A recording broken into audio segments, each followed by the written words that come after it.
What up, Laker Nation? It's your boy Dan, the Laker fan, and y'all know how I'm feeling today. It was a great day for LA hoops. I'm talking UCLA won, baby. They're in the Sweet 16. Woo! We get to see Lonzo Ball some more. Hyped about that. My boy D'Angelo Russell. You know, I'm the only one who always defends him. I mean, I know he's been immature the past couple of nights, but tonight he really showed up and he showed what he's capable of, guys. I'm gonna get a little bit more into that. But let's talk about this game, man. The Cavs versus the Lakers, where the Cavaliers, the Cleveland Cavaliers, beat the Los Angeles Lakers 125 to 120. And Mr. LeBron James got some help from the refs in the end to close it out because, he couldn't do it by himself or with two All-Stars. He's always crying for more help. So the refs got on track and they helped him out. So it is what it is, though. In the long term, they're helping out our cause. If you see Lonzo Ball play tonight, you know why we want to tank, guys. Because Mr. Lonzo was looking like the next NBA great player, man. And I hope he's a Laker. I'm going to pray from here to the draft lottery that we land the number one pick and take Lonzo Ball. I'm going to pray. And you guys should do it too if you're Laker fans. Because if we give Mr. Lonzo Ball and add him to this young core, which by the way is starting to show out under Mr. Magic Johnson, who has the keys to unlock all these young players' potential, the sky is the limit if we land Lonzo Ball, guys. Let's pray for that. But let me get right into this. D'Angelo Russell, all right? Everybody has been tearing this kid up, talking about trade him. He's a bum. He's garbage. He's not skilled, etc., etc. All right? Everybody wonders why I love the kid so much. And first off, let me tell you a little bit about myself, man. I've been watching basketball since I was 5 years old. And I've always watched college basketball and NBA basketball because I like to evaluate the talent that's coming out of college, to see what my Lakers could potentially draft. So if the Lakers ever need a scout, I'd be the perfect one because I've scouted so much talent. And I got to say, 85% of the time I've been correct. All right, I knew Steph Curry was going to be a beast when he played for Davidson, all right? I knew that Kemba Walker was going to be a beast for UConn. I knew that John Wall, Derrick Rose, all these great players. I knew Karl Anthony Towns was the best player in that draft since before. I mean, my boy Lou York from New York could vouch for me. I always used to tell him Karl Anthony Towns is gonna be a beast, man. And so far, like I said, I'm not gonna say I'm always right because everybody's wrong, all right. And if you don't accept when you're wrong, then you're just an asshole, and you shouldn't be talking basketball because you're gonna be wrong here and there, all right. I've been wrong before. But I gotta say, about 85% of the time, I've been right about young talent, and I love D'Angelo Russell coming out of Ohio State, man. That kid shows a lot of poise when he was in college. He was a floor general. He was a playmaker, all right? Even the great Phil Jackson, who's also a great talent evaluator.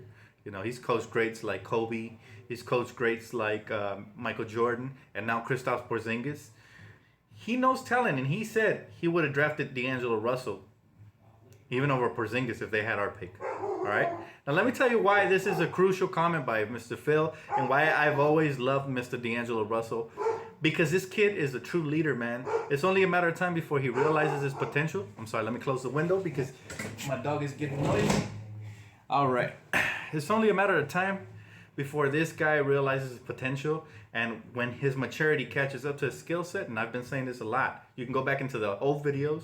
You can go back into the comment section. The only thing I knock D'Angelo for is his maturity. If he grows the heck up, this kid will be an NBA superstar. I've always compared him very much to James Harden. And nights like tonight when he went off against an elite team like the Cavs shows you why I compare him to James Harden. Because he's a score first, playmaker second type of guard. And that's okay because in the NBA, you need a score first mentality guy because those are the kind of guys that know how to control the tempo of the game. And when they start getting double teamed, looking in the fourth quarter, right? He gave his team the best chance to win by not forcing anything. Now, granted, we didn't win tonight, and that's okay. We only lost by 5 to the Cavaliers, and we're winning in the tank ranking. So, like I said, guys, it's a win-win. This is what we want from the Lakers. Now, D'Angelo wasn't the only guy who's making strides, even though, like I said, I love the kid and I believe in him. And this game only reaffirms my belief in him. And all the haters better go back under your rock because this kid is actually really, really good. And I think that Magic Johnson is the right guy to unlock his potential. I really do. I mean, ever since Magic spoke to the guys, including Mr. Russell, they've been balling. All right. Last game they came close. This game they came closer against the Cavs. Matter of fact, even though Kyrie outscored D'Angelo, he put up more shots. So I think D'Angelo still outplayed Kyrie. He had 40.6 assists and only one turnover, right? And Kyrie had LeBron as a decoy, so it's easier for him to score. At one point, LeBron had a switch off on D'Angelo. That's how good of a game D'Angelo was having, and D'Angelo was still hitting, guys. So D'Angelo Russell is the real deal, and I hope this is his coming out party. I really hope this is the beginning of something great. All right, I've always said, let's give the kids time. You don't want to give up the next James Harden like the Oklahoma City Thunder did. They didn't think James Harden was up anything else than a six-man, so they gave him up for Kevin Martin. All right, a guy that's not even in the league anymore. And that's why they don't have Kevin Durant anymore, the Thunder. But anyways, back to the Lakers. D'Angelo, I hope he continues this because he is my favorite Laker for a reason, guys. I've always been a talent evaluator, and this kid has the most potential on the Lakers. I've been saying it all year. Go back into my old videos. I did criticize him 2 games ago because he was showing lack of heart, and that's maybe because Luke Walton benched him. But after a game like tonight, he deserves to start for at least the rest of the season, man. And I think he solidified himself as a Laker for the long run with this game. He did it against the Cavaliers. That's no joke. He went up against LeBron and Kyrie and outplayed both of them, in my opinion. But let me know in the comment section. I'm pretty sure there's still some haters out there. It's going to take a couple more of these games and hopefully consistency, which none of the young kids have shown because one night it's been Randall who drops a career high. The other night is Clarkson. The other night is Zubats. And tonight it was D'Angelo. But to me, D'Angelo shows the most potential out of our young core when he's focused. Because when he's focused, he's a different ball player. And you guys saw tonight what he's capable of when he's focused. And you even see there's a different pep in his step when he's focused. I mean, he's running hard. He's cutting to the basket. His handles look amazing. He did a double crossover move on Kyrie. And then he took him off the dribble and hit a step-back jump shot. That's elite, guys. That's an elite move. I don't care what nobody says. Oh, D'Angelo's a bitch, blah, blah, blah. No. You know what? The kid is young. He's made mistakes. Lay off of him, all right? As Laker fans, it's in our nature to be impatient because we're used to winning. And we've never built from the ground up like this since I could remember, right? It's been a long time since we built from the ground up. We always either add a free agent or if we have a young player like Kobe Bryant, we have a superstar like Shaq to bring him along. You know, we've always been relevant. This is the first time we've been irrelevant. So as Laker fans, it's okay. We're impatient, right? We're used to winning. We're spoiled. I can say that as a Laker fan. We are. But patience can pay off, guys. And you don't want to trade away a guy like D'Angelo who has all the talent in the world. And all he needs to unlock it is this. All right? He needs to be in the game mentally.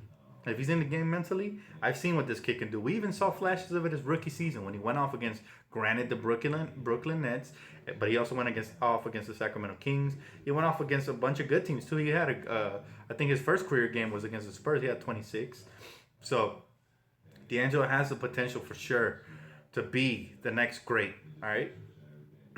Now, another kid who also has the potential is Ivica Zubac. He continues to impress me, even though sometimes, you know, he plays within the flow of the game, right? Like tonight, he didn't have a great game, but last night he did. But he takes whatever the defense gives him, and since he's going up against Tristan Thompson and good bigs like Kevin Love, he got outplayed tonight. But that's okay. The kid is young, and I love what he's doing efficiently. All right. Brandon Ingram continues to show strides. His jumper is looking a lot better, a lot better. He's starting to hit those threes. He's starting to hit the turnaround jump shots. He's starting to post up smaller players. He's attacking the rim like a great player, all right?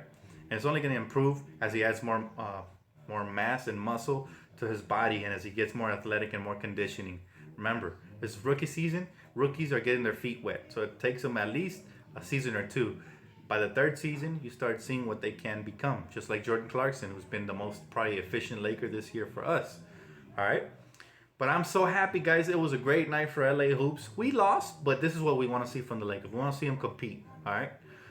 David Nwaba should get a contract for the Lakers because he plays great defense. We should give him like a 2-year, 3-year contract. He's going to come cheap right now.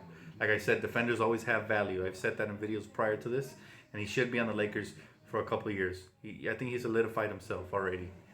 But I love you guys, man. Leave a comment, like, subscribe. Tell me what you guys think. And I wasn't able to drop a video the other night, but I'm going to drop one tonight because my UCLA Bruins made it to the Sweet 16 and they're going up against Kentucky. So shout out to the Bruins for balling, man. I'm hyped because Lonzo Ball looks like the next great Laker, and I hope we get him. All right? Oh, and by the way, before I forget, I don't know what Luke's talking about, but Jordan Clarkson and D'Angelo look great in the backcourt. So I would hope that Nick Young does he shuts down Nick Young, because honestly Nick Young takes a lot of ill-advised shots, and you see the kind of production the young kids can do without a guy like Nick. The last guy to take a lot of shots was Lou Williams. So if we already removed Lou Williams from the equation, let's do the same for Nick, and we should see more games like these from D'Angelo and Clarkson. So I would say start D'Angelo and Clarkson, and go Bruins, and check out my second channel. I should be dropping a video later on tonight talking about the NCAA tournament and how great it's been so far. And I'll catch you guys on the next video, man. Peace out.